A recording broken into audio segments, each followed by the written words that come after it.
No jantar, minha sobrinha zombou: a gente não senta com vocês. E todos acharam hilário. Reuni as coisas do meu filho e saí. Naquela noite, meu pai mandou uma mensagem: você vai mandar o dinheiro amanhã, certo? Respondi: de jeito nenhum. Na manhã seguinte, uma mensagem chegou, e o riso deles desapareceu instantaneamente. Eu soube que tinha sido um erro assim que entrei na garagem, mas continuei me dizendo para dar mais uma chance.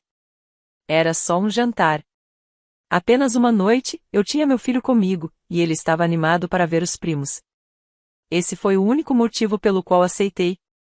Não queria que ele crescesse amargurado do jeito que eu cresci, mas eu deveria ter sabido melhor. Engana-me uma vez, né? O primeiro sinal de alerta foi a disposição dos lugares. Minha mãe tinha colocado cartões de lugar como se fosse um evento formal, e notei que o nosso estava na ponta da mesa, longe de todos os outros. Até meu filho parecia confuso. A filha do Jason, Ava, tinha um lugar bem ao lado do meu pai, praticamente no trono. Ela já estava com um sorriso de lado quando chegamos. Jason me lançou um meio sorriso. Estava cansado. Sempre está agora. Daniele mal levantou os olhos do celular. Ela não finge gostar de mim mais, o que acho que devo até agradecer. A fase da educação falsa acabou. Tentei ignorar o clima estranho e focar apenas no meu filho. Ele estava tão feliz, falando sem parar sobre a escola e seu novo kit de ciências. Eu cortava seu frango quando aconteceu. Ava olhou direto para ele e disse: está bem claro, a gente não senta com vocês. Toda a mesa ficou em silêncio por meio segundo. Meu garfo congelou no ar. Jason piscou, parecendo não acreditar no que ouviu. Daniele deu uma risadinha e cobriu a boca. Meu pai começou a rir baixinho. Minha mãe nem reagiu. Apenas tomou um gole de vinho e pegou a manteiga como se nada tivesse acontecido. Perguntei a Ava o que ela queria dizer. Ela sorriu. Aquele tipo de sorriso que crianças dão quando sabem que estão falando algo que não deveriam, mas também sabem que ninguém vai detê-las. Ela disse: a vovó diz que vocês agem como se fossem melhores que a gente porque ganham dinheiro, e é por isso que a gente não senta com vocês. Ninguém a corrigiu. Jason parecia que queria dizer algo, mas não disse. Continuou cortando a carne mais devagar que antes. Daniele riu de verdade e comentou: crianças, né? Elas percebem tudo. Olhei para meu pai. Nada, nenhuma palavra. Minha mãe finalmente ergueu os olhos e disse: não leve tudo tão a sério, Sarah. Ele é só uma criança. Reuni as coisas do meu filho, levantei e disse que íamos embora. Ele não discutiu. Eu não disse mais nada. Nem para eles, nem para Jason. Saí com meu filho, entrei no carro e dirigimos para casa em silêncio. Naquela noite, meu pai mandou mensagem como se nada tivesse acontecido: você vai mandar o dinheiro amanhã, certo? Eles queriam o pagamento da hipoteca, aquela que haviam refinanciado há 3 anos para fazer um cruzeiro e comprar uma caminhonete nova. Eles imploraram por ajuda quando perceberam que não conseguiriam arcar com as parcelas. E eu paguei religiosamente todos os meses, porque eram meus pais. Porque achei que talvez isso pudesse melhorar as coisas. Fiquei olhando a mensagem por um tempo antes de responder: de jeito nenhum. Não dormi muito naquela noite. Fiquei revivendo tudo na minha cabeça. A forma como todos sentaram ali como se aquele tipo de comentário fosse normal, aceitável, até engraçado. Na manhã seguinte, pouco depois das 7 horas, meu telefone vibrou. Uma mensagem: era da minha mãe, e quando ali, soube que o riso deles finalmente tinha desaparecido. Eles não tinham a menor ideia do que estava por vir. A mensagem dizia: estávamos apenas brincando. Não seja dramática. Você ainda vai nos ajudar este mês, certo? O cruzeiro é daqui a 2 semanas. A palavra brincando fez minha pele arrepiar. Não havia nenhum traço de desculpa. Nenhuma menção às palavras da Ava. Nenhum sinal de que eles entendiam porque eu saí no meio do jantar, com meu filho olhando para mim como se tivesse feito algo errado. Eles apenas esperavam que eu ignorasse e continuasse fazendo o que sempre fizera. Pagar, sorrir e ficar quieta. Não respondi. Em vez disso, abri o site de reservas e puxei os detalhes do cruzeiro deles. Daqui a 2 semanas, eles deveriam embarcar em um luxuoso navio de Seattle. Glaciares do Alasca, suíte de primeira classe, vista para a varanda. Meu pai falava sobre isso há meses sem parar. Minha mãe me enviou uma lista de roupas e disse para garantir que os pijamas e roupas de descanso estivessem adequados para o cruzeiro. Eles não tinham pago nem um centavo por nada disso. Cancelar foi mais fácil do que eu imaginava. Cliquei em todo o processo e assisti milhares de dólares desaparecerem do itinerário deles. O dinheiro seria reembolsado no meu cartão. Não me senti mal, nem um pouco. Eu deveria ter feito isso no momento em que riram do meu filho. Depois, liguei para o banco. Eu tinha configurado a hipoteca deles em débito automático, algo que organizei durante uma crise que minha mãe teve no inverno passado sobre perder a casa. Ela não chorou por mim. Chorou por ela mesma. Parei aquele pagamento também. Sem aviso, sem explicação. E então esperei. 2 dias se passaram. No terceiro dia, minha mãe ligou. Deixei tocar. Depois veio a caixa postal. Oi querida, problema estranho com a linha de cruzeiro. Diz que a reserva sumiu. Pode verificar isso? Ainda precisamos escolher nossas excursões. Excursões? Aquela palavra também ficou presa. Como se fosse apenas um pequeno contratempo nos planos de férias deles. Como se eu não estivesse sentada com meu filho tentando explicar por que uma criança da própria família falava com ele como se ele fosse inferior. Outra caixa postal, desta vez do meu pai. O pessoal do cruzeiro disse que a reserva foi cancelada. Isso não é algum tipo de castigo, né? Já reservamos os voos. Ainda calmos, ainda confiantes de que tinham direito a algo. No 5º dia, o tom mudou. Uma longa mensagem desesperada da minha mãe, meio gritando. Contamos para todos os nossos amigos sobre essa viagem. Você nos envergonhou. Nem falou conosco antes de fazer algo tão extremo. Precisamos dessas férias. Respondi uma vez. Foi o suficiente. Você não pagou por isso. Eu paguei. E mudei de ideia. Do mesmo jeito que você mudou sobre quem merece sentar com quem. Depois, silenciei os números dos dois. Naquela noite, Jason me mandou mensagem. Apenas 3 palavras. O que aconteceu agora? Liguei para ele. Ele atendeu na primeira chamada. Minha mãe não parava de ligar. Meu pai também. Nenhum deles mencionou o comentário da Ava. Nenhuma vez. Só raiva pelo cruzeiro, pelo dinheiro, sobre como a Sarah está sendo ingrata. Ele me perguntou o que realmente tinha acontecido. Eu contei a verdade para ele, do começo ao fim. Ele ficou em silêncio. Depois disse que eu deveria ter falado algo quando a Ava abriu a boca. Eu congelei. Não queria piorar a situação. Mas eu disse a ele que já tinha piorado. Aquela garota não inventou aquela frase sozinha. Ele hesitou e então disse que a Danielle vinha falando essas coisas para a Ava, que eu só apareço quando é conveniente, que a vovó diz que eu sou controladora porque pago as coisas. A Ava estava ouvindo isso de todos os lados. Doeu mais do que eu esperava. Não porque eu estivesse chocada, mas porque tudo era tão planejado, tão normalizado. Eles estavam moldando uma criança para se tornar a mesma pessoa amarga e pequena que minha mãe sempre foi. Jason parecia exausto. Disse que a Danielle estava ficando cada vez mais agressiva, falando como se fosse minha culpa que o cruzeiro tivesse sido arruinado, como se agora os pais dele fossem sofrer, como se talvez, se ele enfrentasse a mim, eu cederia. Não contei a ele qual seria meu próximo passo. Apenas disse que ele talvez quisesse conversar com a Ava antes que ela esquecesse como pensar por si mesma, porque eu ainda não tinha terminado. E se eles achavam que o cruzeiro tinha sido pior, não tinham ideia do que estava prestes a acontecer. Não falei com nenhum deles por uma semana inteira depois daquela ligação. Nenhuma mensagem, nenhuma atualização, nada. Foi a primeira vez em anos que minha vida pareceu silenciosa, até pacífica. Meu filho foi para a escola. Eu trabalhei. Fizemos panquecas no domingo. Eu não ficava checando o telefone a cada 5 minutos esperando alguma mensagem de culpa. Então Jason ligou de novo. Começou dizendo: eles estão tentando me arrastar para isso agora. Disse: preciso fazer você ver a razão. Perguntei se ele realmente pretendia. Ele disse que não. Aparentemente, minha mãe tinha ligado para o escritório dele fingindo ser urgente. Disse à recepcionista que havia uma emergência familiar. Quando ele retornou a ligação, ela começou a chorar, dizendo que ela e meu pai teriam que cancelar o voo, que já tinham contado para todos os amigos da igreja sobre a viagem e agora seriam motivo de piada no círculo deles.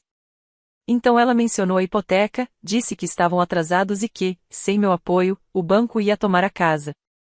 Disse a Jason que eles estavam atrasados há anos, que nada que eu parasse de pagar seria uma surpresa para eles, se tivessem se dado ao trabalho de olhar suas finanças em vez de contar comigo para consertar tudo. Depois contei a ele algo que nunca tinha compartilhado antes.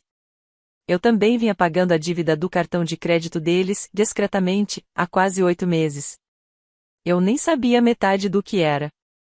Só via os avisos de atraso se acumulando na minha caixa de entrada porque eles usavam meu e-mail para evitar o deles. E eu fazia os pagamentos mínimos porque não suportava a ideia de eles destruírem a própria vida por pura estupidez. Jason ficou em silêncio por um tempo. Depois disse: você precisa dizer a eles que acabou. Não apenas parar de pagar. Diga claramente. Eles precisam ouvir. Então eu disse. Enviei uma mensagem para o grupo da família, o mesmo que eles usavam para planos de aniversário, atualizações de feriados e fotos da Ava com seus troféus de ortografia. Escrevi: com efeito imediato, não prestarei mais assistência financeira. Cancelei todos os pagamentos, futuros e pendentes. Não me contate por dinheiro, ajuda ou explicações. Vocês deixaram claro como veem a mim e ao meu filho. Agora podem resolver isso sem nós. Minha mãe respondeu em 30 segundos. Como você ousa nos envergonhar assim? Contamos à família tudo o que você fez. Vai se arrepender.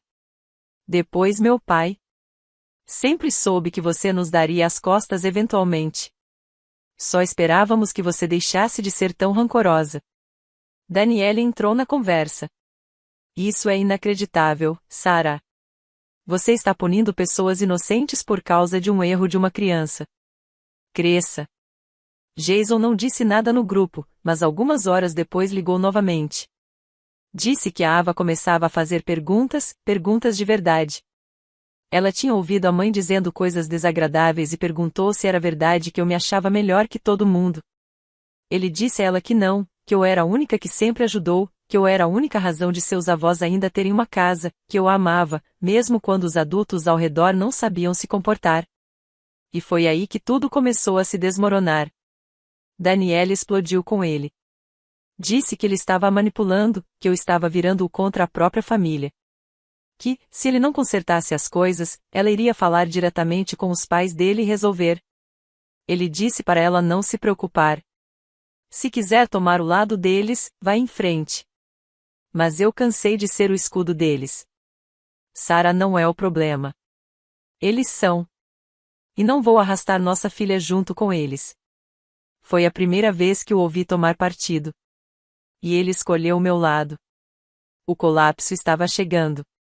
Eu sentia isso. E eu não estava mais embaixo. Na segunda-feira seguinte, tudo deu uma reviravolta brusca. Algo que eu não esperava. Eu estava em uma reunião de revisão de orçamento no trabalho quando meu telefone vibrou 2 vezes seguidas.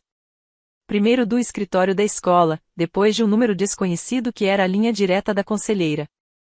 Saí imediatamente. Algo dentro de mim já sabia que era sobre meu filho. A voz da conselheira estava calma, mas cuidadosa.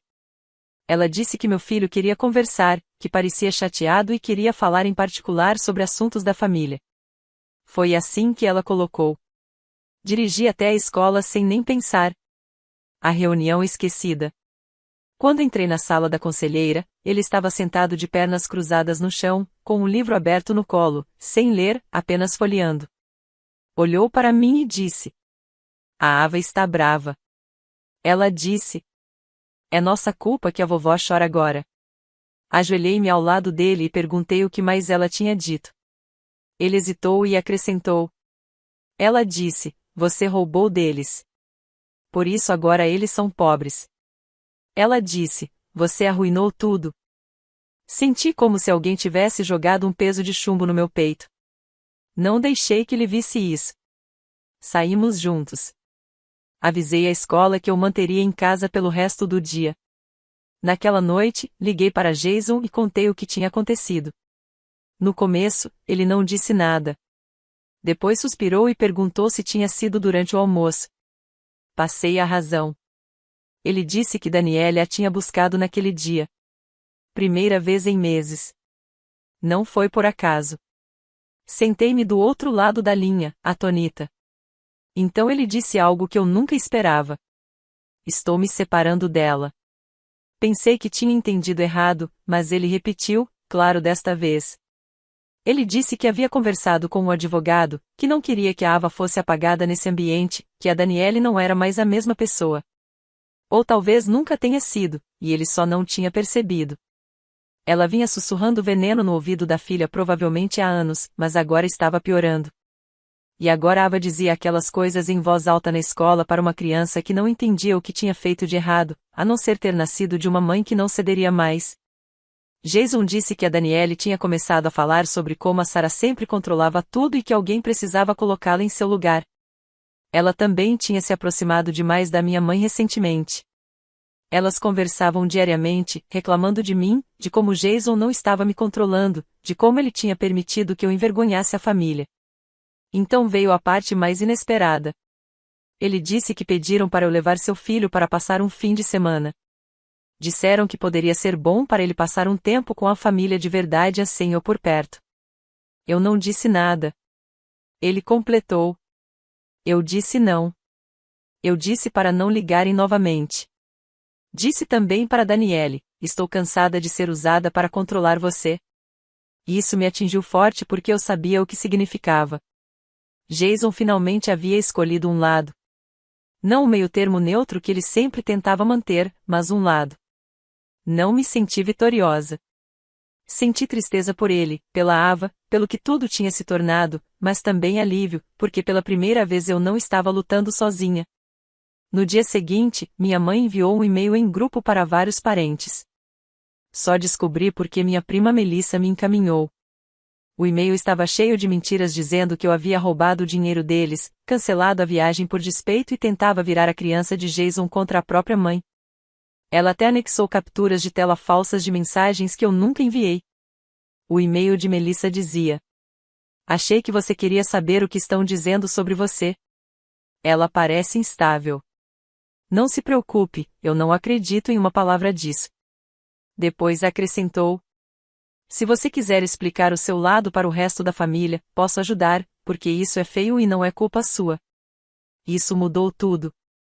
Não respondi às mentiras da minha mãe. Não enviei nenhuma réplica. Deixei como estava. Mas mais tarde naquela noite, Jason me mandou mensagem. Eu disse a Danielle que quero a guarda total. Ela perdeu o controle. Você está me manipulando. Eu disse. Não, eu apenas comecei a ouvir de verdade. Eles nos subestimaram por anos e agora estavam prestes a aprender como é quando as duas pessoas que eles menos respeitaram param de jogar conforme suas regras. Pensei que tudo terminaria depois do cancelamento do cruzeiro. Achei que perder o dinheiro seria suficiente para fazê-los recuar, lamber as feridas e me culpar em silêncio. Mas eu dei crédito demais a eles. Pessoas assim não largam. Não quando construíram toda a própria identidade em cima de quem podem manipular. Começou de forma silenciosa. Um alerta de fraude do meu banco. Alguém havia tentado acessar minha conta usando uma senha antiga que eu não usava há anos. O tipo de senha que eu havia compartilhado com meus pais quando os ajudava a pagar contas online. Ignorei, mudei tudo, bloqueei contas, transferi fundos. Então recebi um e-mail da companhia de cruzeiro. Não era meu, era da minha mãe. Ela tentou reativar a reserva cancelada usando meu número de confirmação. Ela até deu meu nome. Devia estar esperando que permitissem que ela resolvesse sem precisar do cartão original. O representante do cruzeiro disse que sinalizaram a tentativa porque ela estava irritada e pouco cooperativa quando disseram que a reserva não existia mais. 2 dias depois, encontrei uma carta na minha caixa de correio. Não um texto, não um e-mail, uma carta de verdade, na letra da minha mãe. Tinha 5 páginas. A primeira listava coisas que ela dizia que eu devia a eles: dinheiro da casa, supermercado, até combustível que supostamente usaram para me levar a compromissos quando eu era adolescente. A segunda página tinha fotocópias dos planos do cruzeiro, com anotações à mão, como: sonhamos com isso por anos e era a única coisa que esperávamos. As páginas 3 e 4 eram capturas de tela impressas de publicações no Facebook de parentes distantes. Fotos das férias da própria família circuladas com caneta vermelha. Na 5ª página, ela escreveu: você devia cuidar de nós. É isso que boas filhas fazem. Não respondi. Jason me ligou no dia seguinte, furioso. Disse que a Danielle tinha começado a envolver a Ava nas brigas deles, dizendo coisas como: sua tia está destruindo nossa família, e se seu pai se importasse conosco, ele enfrentaria ela. A Ava estava quieta perto de mim da última vez que a vi. Agora eu entendia o porquê. Então Jason me contou algo que virou tudo do avesso. Ele disse que também recebeu uma carta, do credor da hipoteca. Aparentemente, alguém havia adicionado o nome dele como consignatário sem seu consentimento. Estava escondido em uma série de documentos modificados enviados no mês passado. Quando ele pediu para ver os papéis, lá estava, o nome dele, a assinatura falsa. Eles usaram documentos antigos que ele tinha assinado anos atrás como modelo e falsificaram o restante. Usaram o nome do próprio filho para ganhar tempo com o banco. Jason foi direto para a casa deles. Não perguntei o que foi dito, mas pude imaginar. Ele me ligou depois, com a voz mais baixa que o normal. Comum quando alguém ultrapassa algum limite interno e não olha mais para trás. Ele disse: vou registrar queixa se o banco não cancelar. Já assinei uma declaração. Eles cometeram fraude. Sarah, é isso que é. Ele disse aos meus pais para nunca mais contatá-lo. Disse que cuidaria da Ava em tempo integral, se necessário. Danielle perdeu a cabeça quando descobriu. Acusou-o de abandoná-la, assim como eu teria abandonado a família. Então veio a avalanche. Minha mãe, por desespero ou orgulho, provavelmente ambos, enviou um e-mail em massa para todos os parentes da lista dela. Disse que Jason tinha se voltado contra eles. Alegou que eu manipulei para cortar os laços. Afirmou que eu os chantageava, que estávamos roubando a casa deles como punição por um jantar que não saiu perfeito. Minha prima Melissa me encaminhou o e-mail, com uma linha. Ela parece descontrolada. Todo mundo já sabe agora. Naquela noite, Jason me mandou mensagem. Disseram ao banco que fui eu quem fez os pagamentos no ano passado. Estão dizendo que você mentiu. Que você roubou deles. Não faço ideia até onde eles vão, mas eu sabia. Eu sabia exatamente até onde, porque quando a manipulação deixa de funcionar, pessoas como nossos pais não recuam. Eles dobraram a aposta e tentaram queimar tudo ao redor. Mas, desta vez, Jason e eu não éramos inflamáveis. Eles não tinham dinheiro, nem mais ajuda, nem ninguém para ameaçar. E a investigação do banco agora era real. A casa deles provavelmente entraria em execução dentro de 2 meses. O advogado de Jason já havia notificado que medidas legais estavam em pauta. Não era apenas drama familiar. Era crime. E mesmo com tudo isso, nenhuma desculpa, nenhum momento de reflexão. Eles não tinham medo de nos perder. Tinha medo de parecer que falharam em nos controlar. Mas a verdade era que nunca fomos realmente deles. A última tentativa veio envolta em desespero, e foi patética. Jason já havia parado de atender números desconhecidos, mas naquela manhã, um conseguiu passar. Era nosso pai, pegando emprestado o telefone de um amigo. Jason atendeu por hábito e colocou no viva voz. Eu estava sentada na cozinha com ele, tomando café, enquanto Ava e meu filho brincavam na sala ao lado. A voz do meu pai estava trêmula, mas ainda cheia de presunção, daquele jeito que ele sempre soava quando achava que tinha alguma vantagem. Ele começou fingindo que tinha sido um engano, que tinha perdido um pagamento por acidente e que o banco estava sendo irracional. Disse que ainda não era tarde para consertar as coisas. Então entrou no verdadeiro motivo da ligação. Jason, se você fizer apenas uma ligação para a empresa da hipoteca, dizendo que está cuidando disso agora, eles vão recuar. Só precisam de uma garantia. Você nem precisa pagar nada ainda. Apenas seja adulto uma vez. Jason não respondeu. Apenas deixou ele falar. Depois veio a culpa habitual.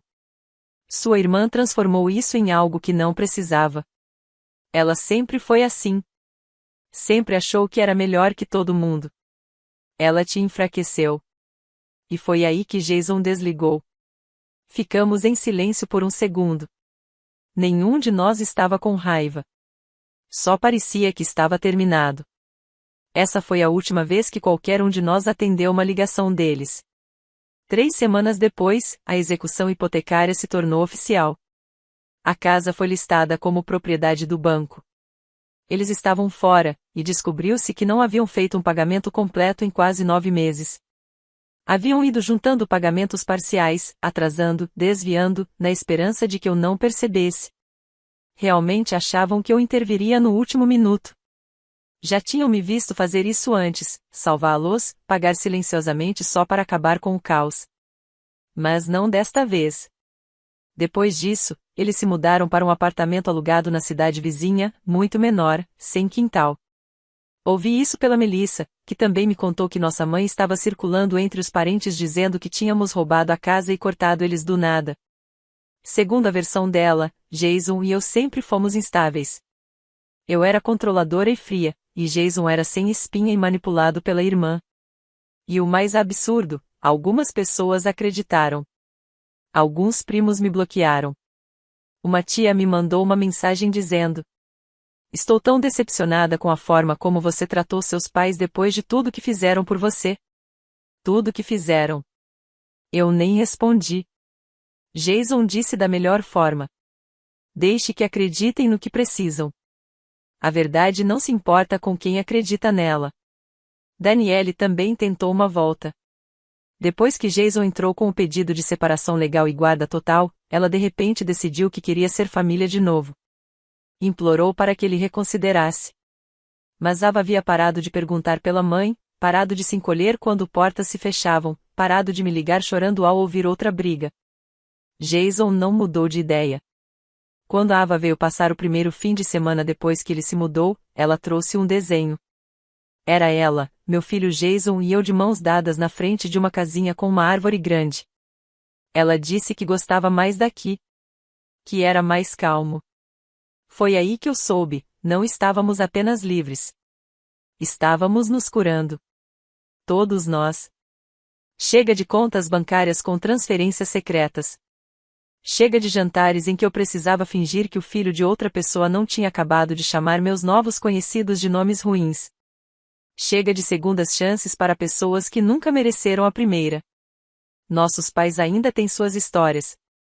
Suas desculpas falsas, que na verdade são insultos com um código de culpa.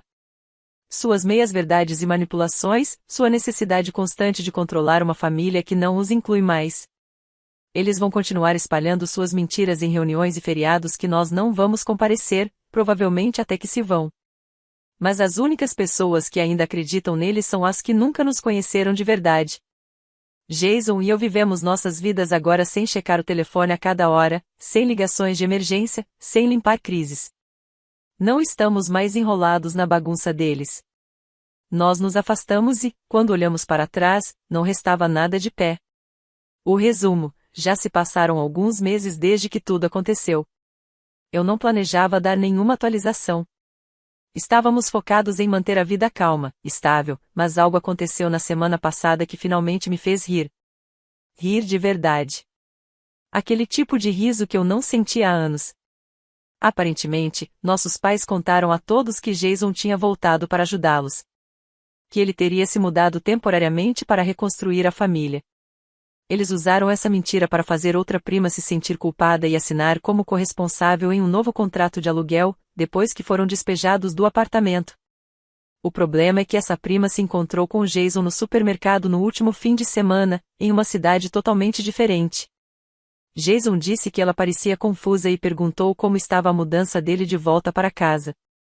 Quando ele contou a verdade que não falava com nossos pais há meses, que tinha guarda total da Ava e que não colocava os pés no apartamento ou na cidade desde a execução, a cara dela, aparentemente, ficou em branco. Ela disse que só tinha emprestado $2.000 para nossos pais se reerguerem. Jason me ligou naquela noite. Ficamos rindo juntos ao telefone. Um riso quieto, amargo, catártico. Eles ainda estão mentindo, ainda puxando cordas. Mas agora as cordas estão se rompendo. Uma a uma, as pessoas estão vendo as rachaduras. E o melhor de tudo, nós não precisávamos levantar um dedo.